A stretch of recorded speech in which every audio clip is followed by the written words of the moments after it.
Two to you at 7:15.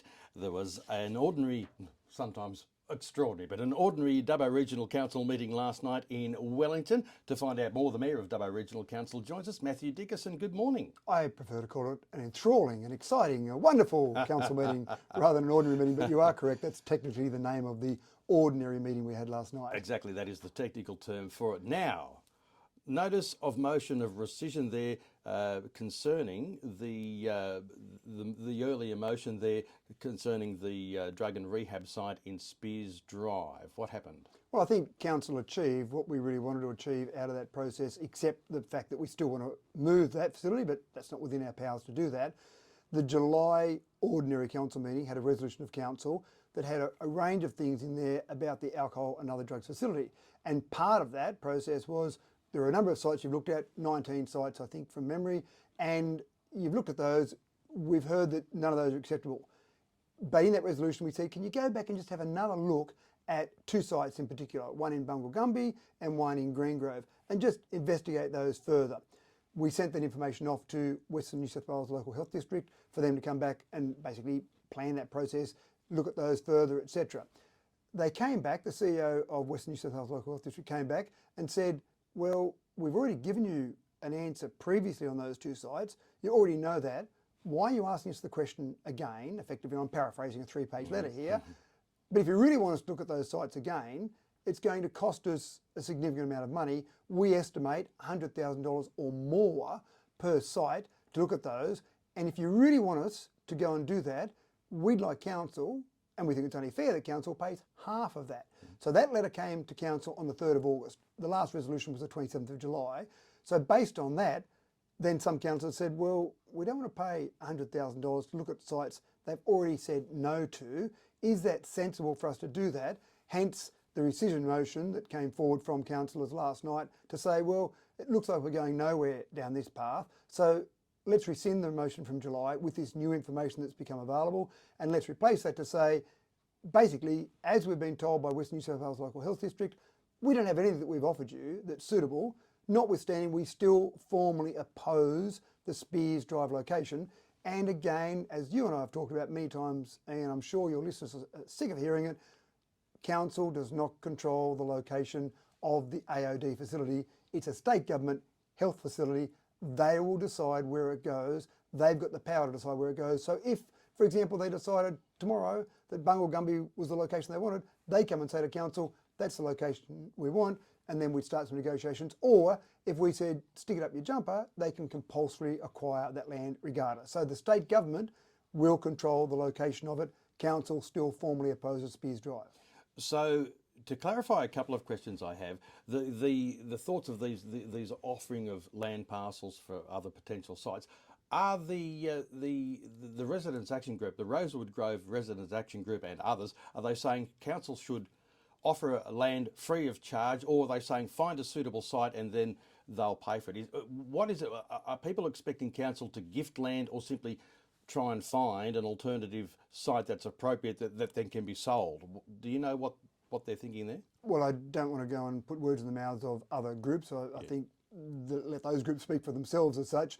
All I know is from a council perspective, there have been, as I said, a minimum of 19 parcels of land. Before I'd said 16, but once the staff went and investigated further exactly all the different parcels of land, they ended up with about 19 different parcels they've discussed with them over the years. And those discussions have been in an amicable way between two departments, one from our department, from a council department, and with the Western New South Wales Local Health District. And those discussions will continue in a whole range of ways. It's not like any ties have been cut there. Both responsible, sensible organisations that will continue on those discussions. And again, if we find or they find somewhere that's suitable, again, we can find places that are suitable, but we're not the ones building it, we're not the ones running it. We can't say this is the best site for you because we don't know all of their conditions, but we've got a pretty good idea of what they want, and we've offered sites that we think are suitable, but they've said, no, we want to go to this location, and that's their prerogative because it's their facility.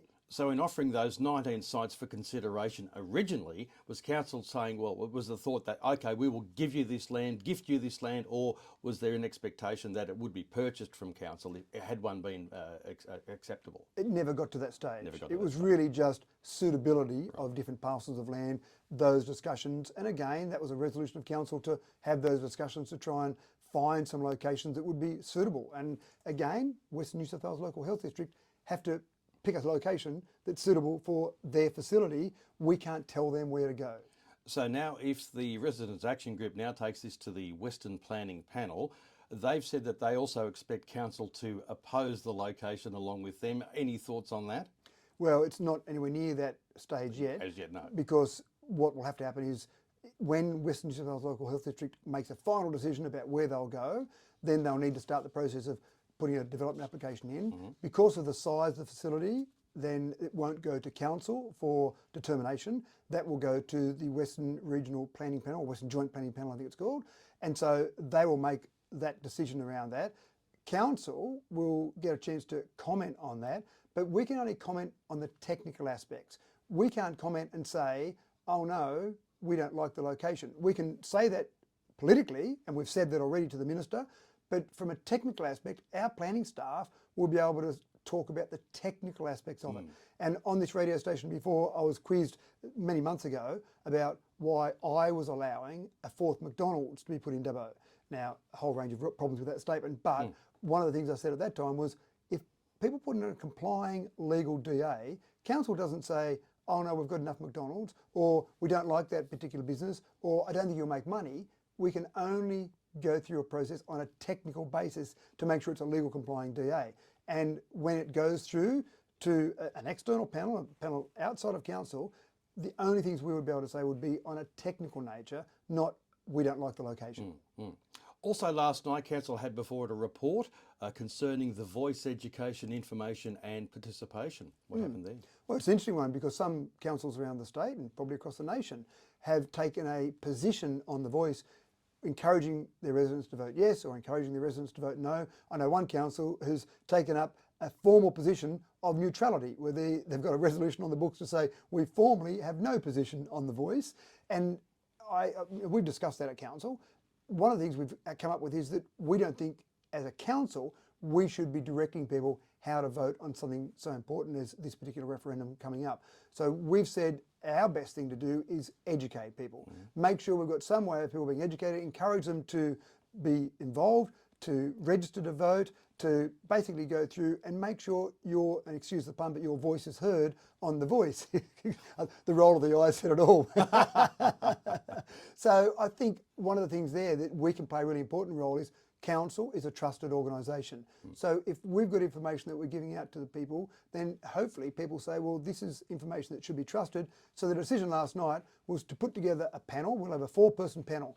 2 people in favour of the voice, 2 people, in favour of a yes vote, 2 people in favour of a no vote, and put a professional MC, call them adjudicator, call them facilitator, whatever you like, but someone that will control that debate, have a public forum to say, listen to the opinions of both sides to help make your mind up. We'll also be involved, and the Australian Electoral Commission will do this as well, in trying to get people to register, and we'll be involved in that process as well to make sure that we're saying to people, make sure you register. This is an important vote for this nation. Don't flippantly go in and just tick a yes or a no, or what your mate told you down at the pub. Take the time to research it and make sure you go through and get the right information. So I think that's a really important part council can play there. Something else we'll cover on that just briefly is they're expecting, the Australian Electoral Commission is expecting people to write yes, Y-E-S, or no, N-O. No Ys, no Ns, no crosses, no ticks. That's what they actually, but we'll cover that further along. But Yeah, as you say, I thought it would have been 2 boxes there that would have been... Apparently no, there's something to do with referendums. It's been going for 30 years. Apparently where you have to write Y-E-S, but we'll cover that further. I was reading on something that yesterday, but we'll get into that. Yeah, wow. It's expected, I noticed reading the report there, that this forum and the preparations for this, the proposed cost is about $15,000. Money well spent? I think so. If we can get the education right, if we can get people informed in the community, then I think $15,000 is not a lot to pay to make sure that our community is as informed as possible. And we'll live stream the event. It'll be available to watch later on as a recording, so it'll be able to go wider than just our LGA, but certainly we're focusing on our LGA and making sure that we get people to take this incredibly seriously and make sure they're informed on it. Also, a final decision has now been made at last night's meeting about 2024 Australia Day. Yeah. So the recommendation from the committee was to hold the Wellington Australia Day ceremony at 6:30 p.m, a little bit later than it was this year, on the 25th as a twilight event. And that seemed to be quite successful in Wellington. So we'll hold it as a twilight event again in 2024. And Australia Day in Dubbo will be held on the morning of, the same as it was this year, on the 26th of January. And we'll do the same as we did this year, where we'll have a focus on the ambassador will deliver a speech, the mayor, or in the case of Wellington, the deputy mayor delivered a speech. And then in addition to those two, we'll have a speech from an Aboriginal context about that 65,000 years of history we've got from an Aboriginal perspective. And that seemed to be working or worked quite well this year. And I think people really appreciated the contrast amongst those three different speakers and the different angles they came from. Again, Ian, this is all about uniting us together. And essentially, Australia Day is about what a great place this is to live. Isn't it fantastic For we live here together? For all of us. For all of us, that's right. Let's acknowledge the past. Let's acknowledge what's happened in the past, but let's all come together to say, wow, what a great country. Certainly. Now, also, I didn't realise this. There's a proposed EOI for the sale or lease of council-owned land at 69 Church Street, Dubbo, and 154 Talbragar Street, Dubbo. What land does council own at these locations? What's this? Very quickly, 154 Talbragar Street is an empty parcel of land next to the train station on Talbragar Street, probably vaguely opposite the swimming pool. On the eastern side there. On the northern side Oh. of Talbragar Street. Yeah, so that's that parcel of land. I don't know why council bought that. I haven't been able to find any strategic documents or any strategic reason they bought that parcel of land, but we own it. There's the other one on 69 Church Street, which was bought probably 23 years ago or thereabouts, and that was bought because there weren't enough spaces available in the civic admin building to fit all the staff, so they moved across the road. Now the reason we've got that one up is we've talked before about the fact we've moved the chamber from where the council chamber was upstairs to downstairs to free up office space, so our staff that are currently in 69 Church Street can move across the road into the main building, so we can then lease that building out, and so that'll be a process we'll go through with an EOI. And the same with Talbragar Street. Do we really need that parcel of land? What's the best thing to do with that? We'll do an EOI to determine whether to sell that or to lease that out as well. Leasing an empty parcel of land, it was commented last night at the council meeting, is probably difficult, but let's see what we get from a sale perspective. Some councillors weren't keen on the idea of selling a physical asset that we've got there. So we'll go out there, we'll advertise EOIs, and anyone that's interested in either of those, certainly put your EOI in. And in closing, the Dubbo Regional Council's Net Zero framework is on public exhibition. You'd like people to have their say. Always have their say. Go to Your Say. The great thing at the moment, Ian, is everything we've got on public exhibition is on Your Say. So if you just go and search for Dubbo, Your Say, go and Google that, you'll find our Your Say page, and there's everything that's on exhibition. Trees, tree heights, that's on public exhibition as well. But the net zero, I think, is a really important part of it. And net zero is something that we've just got to work towards as we go through this whole new economy that we've all got now.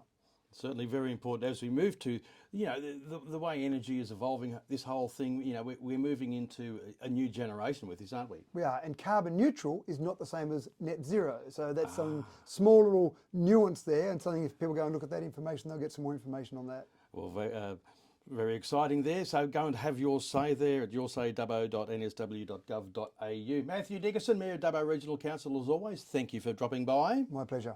To you, it's coming up to 2 minutes to 8, latest in news, sport and weather at 8 o'clock.